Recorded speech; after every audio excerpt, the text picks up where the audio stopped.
எவ்வளோ தான் இந்த உலகத்தில் எல்லா மனிதனும் தேடுதல் வச்சுருந்தாலும் அப்பவும் பற்றாக்குறைங்கிறது பொருளாதாரத்துலேயும் தேவைகளும் பற்றாக்குறையிலே தான் இருக்குது. நான் சொல்லக்கூடிய டிப்ஸ் முழுமையாக எதிர்பார்த்த அளவுக்கு அவங்கவுங்களுக்கு ஆதரவு கொடுக்குமா என்னங்கிறது வேறு விஷயம். ஆனால் இந்த சப்ஜெக்ட் உதவும். தொடர்ந்து செய்யும்போது எதிர்பார்க்குற அளவுக்கும் கொடுக்கும். கர்மான்னு ஒன்று இருக்குது, பிறவி பிராப்தம்னு ஒன்று இருக்குது, விதி இருக்குது, குலதெய்வ அனுக்கிரகம் இருக்குது, முன்னோர்கள் சொத்து கை கொடுக்கறது இருக்குது, மரபணு குணாதிசயம் அறிவாற்றல் அது இருக்குது, பெற்றோர் வழிநடத்துதல், பூர்வீக ப்ராப்பர்ட்டி, இஷ்ட தெய்வம், நம்ம இருக்கக்கூடிய சமூக சூழல், சட்டத்திட்டங்கள், நம்மளை சார்ந்து இருக்கக்கூடிய உறவுகள், இத்தனை விஷயம் ஒரு மனிதனுடைய வாழ்க்கையை நல்லது கெட்டதாக நிர்ணயிக்குது. வெறும் ஜோதிடம் மட்டும் நிர்ணயிக்குமா? இப்போ உதாரணத்துக்கு ஒரே லக்ன ராசி நட்சத்திரத்தில் பிறந்தவங்க, அதே ஊர் அதே ஆஸ்பத்திரி, ஆனால் அவங்களுடைய குலதெய்வம் வேறாக இருக்குது, அவங்க அப்பா அரசு பணி, இவங்க தனியார் பணி, அவங்க நிறம் வேறு இவங்க நிறம் வேறு, ஸ்டேட்டஸ் வேறு, இதெல்லாம் இருக்குது. அதனால் ஜோதிடத்தில் காமிக்கப்பட்டாலும் மனிதனுடைய வாழ்க்கை இயக்கிறது ஆள்றது நிறைய விஷயங்கள் பங்கெடுக்குது. அந்த மாதிரி ஒரு மனிதன் சிரமத்தை தீர்த்து வெற்றி காண்பதற்கு ஒரு நல்ல விஷயம், அந்த விஷயத்தை முடிகிறவங்க கடைப்பிடிச்சி வெற்றியடைய பாருங்க. இப்போ பஞ்சபூத நேரத்தில் ஆகாய பூதருக்கு முறையாக போயிடுவோம். மண், நீர், நெருப்பு, காற்று, ஆகாயம். இப்போ இதில் கடைசியாக சொல்லப்பட்டது காற்று ஆகாயம் சொன்னோம். அப்போ இந்த காலையில் 3:20 3:45 மணிக்குள்ளே பார்த்தீங்கன்னா காற்று பூதம் முடிஞ்சு ஆகாய பூதம் ரெண்டும் ஜாயிண்ட் சந்திக்கக்கூடிய நேரம். அப்போ நம்ம மனம் என்ன அலைகளை, சிந்தனை அலைகளை ஒரு சங்கல்பமாக ப்ரேயராக வைக்கும்போது அது காற்றலைகள் மூலிமா ஆகாயத்தில் சென்றடையும். ஆகாயத்தில் பஞ்சபூத தத்துவங்கள் ஒருங்கே இருக்குது. அப்போ அது தெய்வீக சக்திகள்.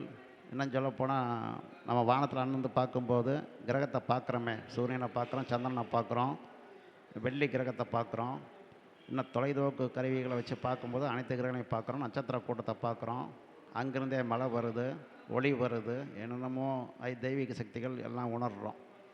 அது மாதிரி எல்லா சக்திகளும் அங்கே நம்ம பார்க்குறோம் இருக்குது. ஆக இந்த எண்ணெய் அலைகளை ப்ரேயராக வைக்கும்போது எண்ணெய் அலைகள் மூலிமா, காற்று மூலிமா, மின்காந்த அதிர்வலைகள் மூலிமா அந்த காற்றில் பரவி நம்முடைய எண்ணங்களையும் எதிர்பார்ப்பு நோக்கங்களையும் அது விண்வெளிக்கு ஆகாயத்துக்கு சென்று உரிய இடத்துல தொடர்பு கொண்டு நமக்கு பலன்களாக சேருது. அப்போ இந்த காலையில் ஒரு 3:20 to 3:40 சொல்லக்கூடியது அந்த 2 தொடர்பு கிடைக்கக்கூடிய நேரம். இப்போ ஒரு நாளைக்கு 10 ஜாமம்னு பிரிச்சிருக்கிறாங்க.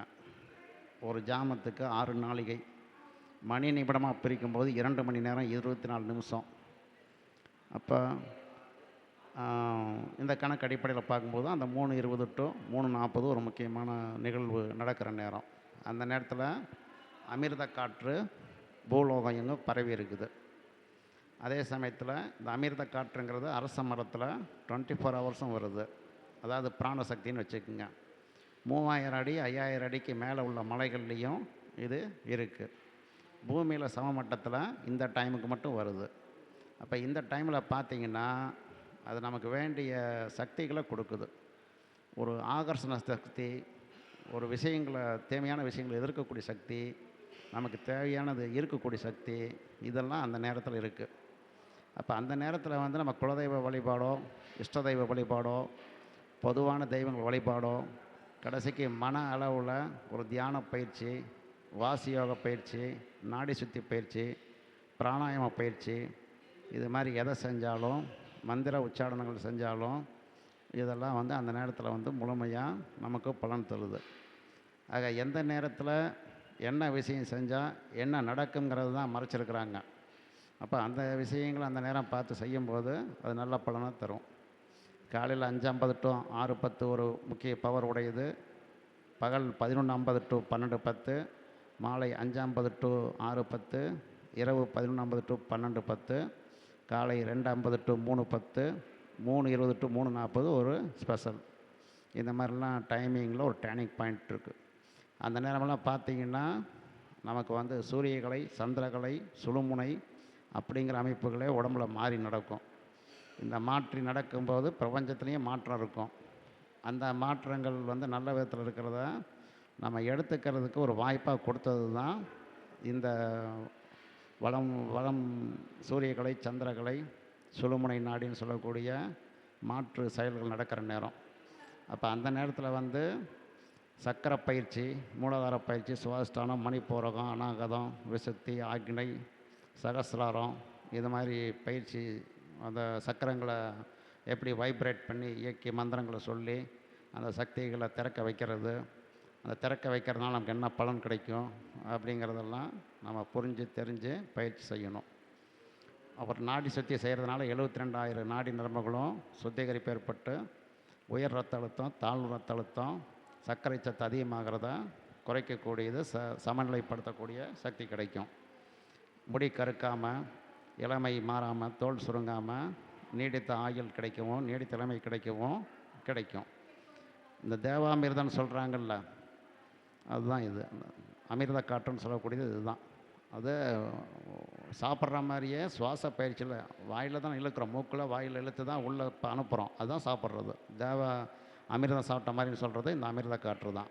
அது உட்கொள்ள கற்றுக்கணும். கற்றுக்கிட்டால் இதில் வந்து இந்த பலன்கள் இருக்குது. இது முடி நிறைக்காமல், அதை காலதாமதமாகி நிறைக்கிறது, தோல் விரைவில் சுருங்காமல் இருக்கிறது, நோய் எதிர்ப்பு கிடைக்கிறது, உறுப்புகள், செல்ஸு, அணுக்கள், நியூட்ரான், புரோட்டான், எலக்ட்ரான், வெள்ளை அணுக்கள், சிகப்பணு, மஞ்சள் அணு, எல்லாத்துக்கும் ஒரு எனர்ஜி அதிக அளவில் கிடைக்குது. ஆக இந்த டைமிங்கில் எழுந்திரிச்சிக்க அந்த மாதிரி ஒரு பூஜை ப்ரேயரை செய்யலாம். அடுத்து அரச மரத்தையும் வழிபடலாம். இதெல்லாம் செஞ்சிட்ருக்கும்போது பொதுவாகவே நமக்கு அறிவுனாலேயே நிறையா விளங்கும். எது தப்பாக செய்கிறோம், எது நல்லா செஞ்சுருக்கிறோங்கிறது தெரியும். தப்பாக செய்ய விடாமல் அறிவு வேலை செய்யும். அதனாலேயே நிறையா வெற்றிகள் கிடைக்கிறதுக்கு இடம் இருக்குது. அதுக்கு மேலே வந்து லட்சுமியினுடைய மந்திரமான ஓம் க்ளீம் ஸ்ரீம் சௌம், ஓம் க்ளீம் ஸ்ரீம் சௌம், இந்த மந்திரங்கள் ஒரு 108 முறை உச்சரித்தாலும் லட்சுமி கடாட்சம் கிடைக்கும். அடுத்து வெற்றியை வரவழைக்கிற, வெற்றிங்கிறதே ஒரு தேவதை. இப்போ வந்து அவ்வும் ஓம் ஆம் ஓம் ஜெய ஜெய பாவா, ஓம் ஆம் ஓம், இது வந்து ஒளி அலைகள்னால் இழுக்கக்கூடிய ஒரு ஈர்ப்பு சக்தி, உச்சரிப்பு தன்மை. ஜெய ஜெயன்னா, ஜெயம்னா வெற்றி, வெற்றி தேவதையே, வெற்றி சக்தியே வா வா, அவ்வளோதான். அப்போ வெற்றியை அழைக்கிறதுக்குன்னு ஒரு உச்சரிப்பு மந்திரம் இது, அவ்வளோதான். அப்புறம் ஓம் ஐம் க்ளீம் சௌம் 4 சொற்களில் லட்சுமி மந்திரம். இது இந்த நேரத்தில் இந்த மாதிரி இடங்களில் சொன்னீங்கன்னா, எது ஆற்றங்கரை, சமுத்திரக்கரை, ஏரிக்கரை, குளக்கரை, அரச மரம், மொட்டை மாடி, 3000-5000 அடிக்கு மேலே மலைகள், பௌர்ணமி, அமாவாசை, இந்த மாதிரி காலங்கள்லையாவது ஒரு 1800-108 சொல்லலாம். தினசரி வாய்ப்பு கிடைச்சாலும் இதெல்லாம் பயன்படுத்தும் போது நமக்கு இந்த ஒரு அற்புதமான ஆற்றல் கிடைக்குது. இதை வச்சு நம்ம வந்து நம்ம பிரச்சனைகளை தீர்த்துக்கிறதுக்கும், முன்பு பஞ்சபட்சையில் படுபட்சை நாளில் சாவு பட்சை நடக்கும்போது துயில் நேரத்தில் நம்ம ஒரு பொருள் கொடுத்தா நம்ம டெபாசிட் இழந்துருவோம். அதே போல் ஊன் பச்சை நாளில் அரசு நேரம் நடக்கும்போது, சூட்சம தொழில் அரசு ஊன் நடக்கும்போது ஒரு செயலை செஞ்சோம்னா எனர்ஜி அதிகமாகும்.